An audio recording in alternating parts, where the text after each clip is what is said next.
ProWrestlingTees.com/616entertainment is the only place to grab an official t-shirt for the channel. There's a million of them, check them out. This video is also brought to you in part by the Patreon producers, without whom content like this would not be possible.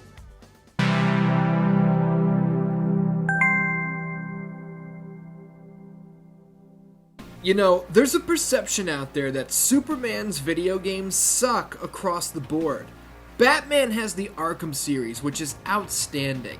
The new Spider-Man titles from Insomniac are top of the line when it comes to quality. Go ahead and mention the Man of Steel in one of these conversations and someone is gonna jump down your throat. Superman 64 is one of the worst games of all time. Okay, that's one. And if you want to play like that, should we talk about Batman Forever on the Genesis?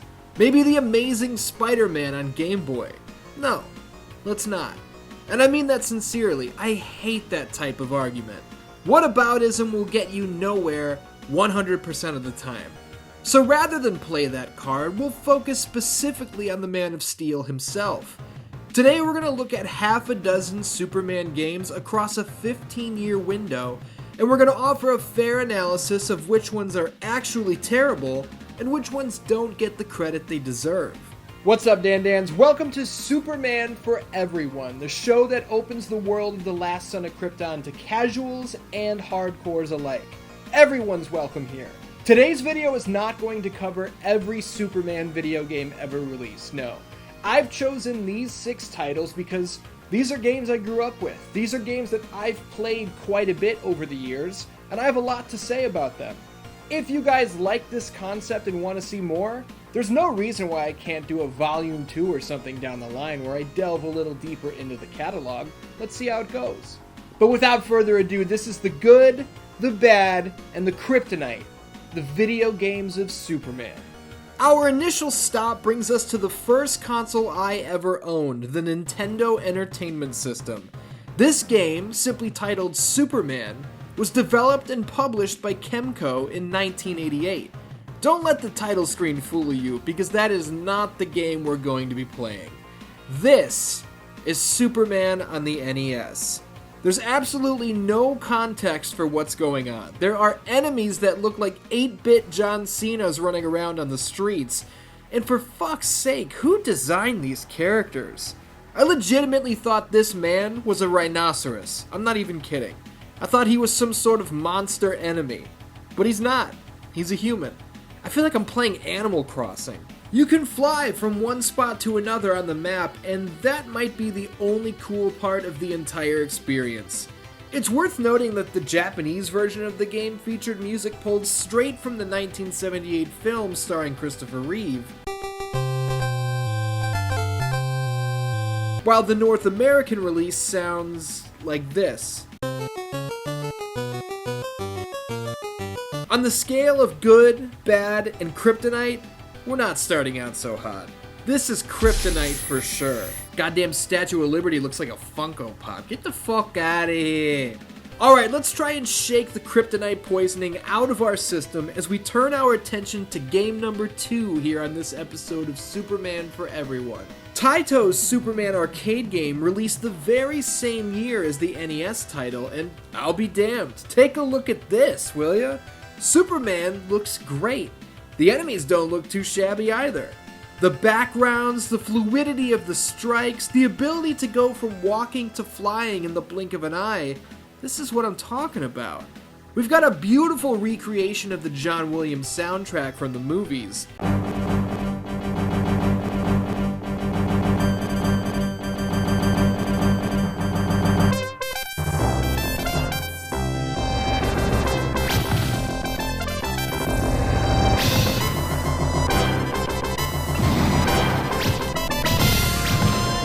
The levels vary from walking and punching jabronis to flying and blasting meteors with our heat vision. It's gorgeous, all around. Taito's Superman arcade from 1988 pulls us out of the Phantom Zone, as this one is undeniably good.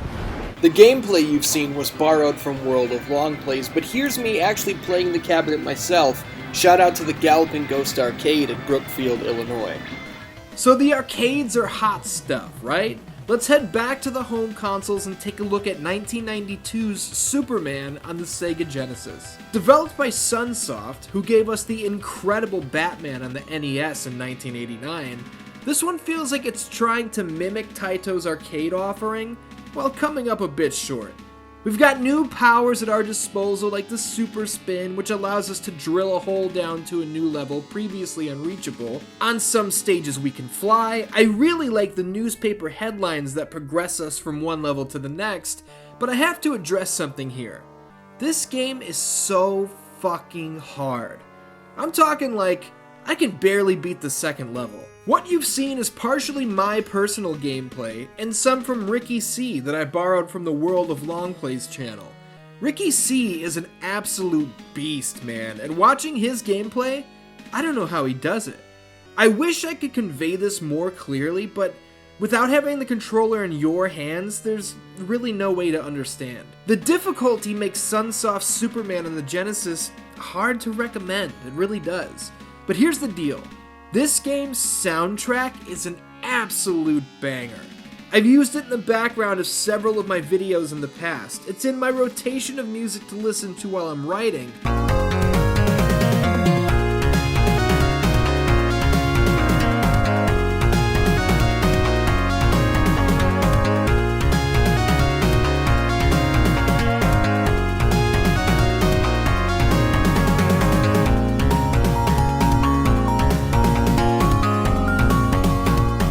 Goodness me, what a soundtrack.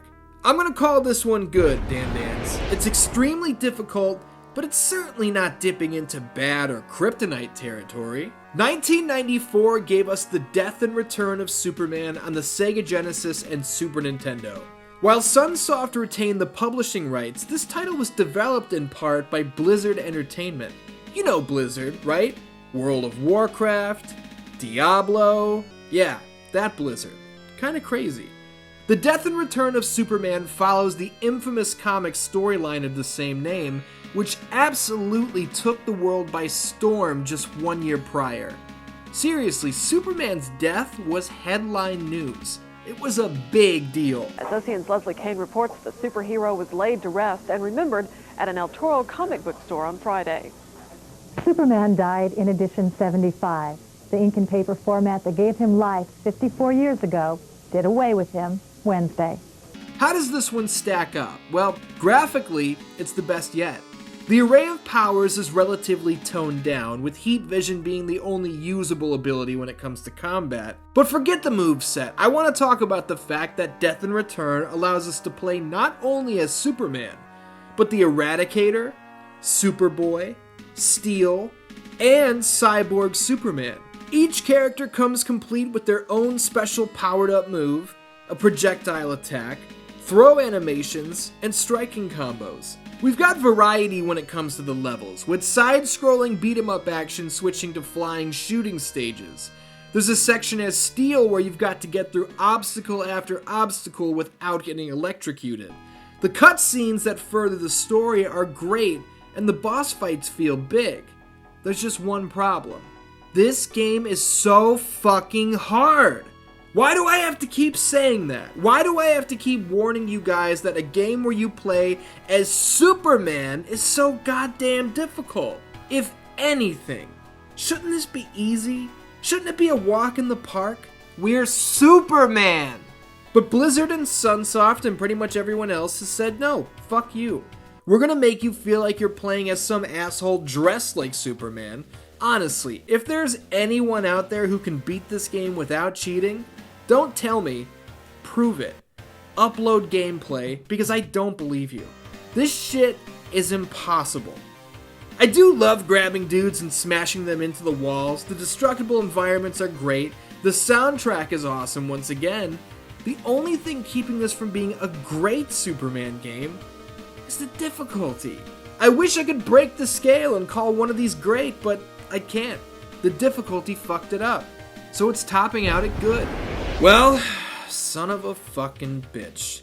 You knew it would come to this. Superman 64, developed by Titus Interactive in 1999, is Kryptonite. It's fucking Kryptonite. There's no need to bury the lead and make you wait. You don't need X-ray vision to see through 2 paragraphs of me droning on and on about the good and the bad of this one before I drop a rating. Kryptonite. Superman 64 is widely regarded as one of the absolute worst video games ever made, and with good reason. This thing barely runs. This feels like the beginning stages of an idea rather than a finished product. It's unbelievable that this game ever hit store shelves, Dan. It really is. Superman 64 damaged the Man of Steel's reputation forever, and that is not an exaggeration. It's the lowest hanging fruit in the universe, but honestly, anyone who is trying to shit on the Man of Tomorrow can do so with 2 words. Superman 64. A buddy of mine had this game when we were kids, and back then, I didn't know anything about it. I just saw Superman on the cartridge and thought, oh, that must be cool. I couldn't believe his response when I said, hey, let's play Superman. He looked me in my eyes and said, no, that game sucks. How could it suck? It's Superman! No, it sucks. He was right. Kryptonite. Banish this fucking thing to the Phantom Zone. I never want to see it again. Last but not least, let's jump into the next generation. Well, it was next gen at one point. Superman Shadow of Apocalypse hit the PlayStation 2 and GameCube in 2002, and honestly, this is what Superman 64 should have been. Shadow of Apocalypse is a cel-shaded adventure that feels right at home with the classic animated series. The cutscenes here could easily be passed off as a special 3D episode of the show. Nearly the entire cast of the animated series reprise their roles here, which adds greatly to its authenticity. We've got Tim Daly as Superman, Malcolm McDowell as Metallo, Dana Delaney as Lois Lane. The presentation is on point, to say the least. The gameplay, while not terrible by any means, doesn't quite match up to the quality of the presentation. The controls are clunky. We've got damn near every single one of Clark's powers at our disposal, but trying to remember how to use them all is a pain in the ass. The camera's gonna prove to be a major annoyance to you as well. I feel like I kind of backed myself into a corner by naming this video the good, the bad, and the Kryptonite, because now I feel like that's the scale I have to stick to. This one is closer to good than it is bad, and it's certainly not Kryptonite. I wish I could call it okay. That's how I really feel about it, but we gotta follow the rules. Superman Shadow of Apocalypse is getting a good stamp from me. When it comes down to it, Superman's video games don't have a great reputation, but you knew that before you even clicked on this video. I hope I've done my part in shining a fair light on several of these offerings, and hey, maybe you now feel inclined to try something like Death and Return, a game you'd previously avoided simply because Superman 64 is the first example you think of when the topic is broached. There are many, many other Superman video games out there, and like I said at the top, if you guys are into this video, there's no reason I can't put a sequel together. Don't you want to talk about Superman Returns, Fortress of Solitude on the Game Boy Advance? Or Superman, the Man of Steel on Xbox? There's more good, more bad, and damn sure more Kryptonite out there, I assure you. There it is, Dan-Dans, what'd you think? I want to know what kind of experiences you guys have with these games. Do you have a favorite Superman video game? Or a least favorite? I know you've got Superman 64 stories, that's a given. The return of Superman for everyone was a long time coming, and I'm very happy to have finally delivered another episode. What do you guys want to see next? Throw some suggestions for episode topics down in the comments because I will be reading. I always am. Until next time, I love ya, and I will see you soon.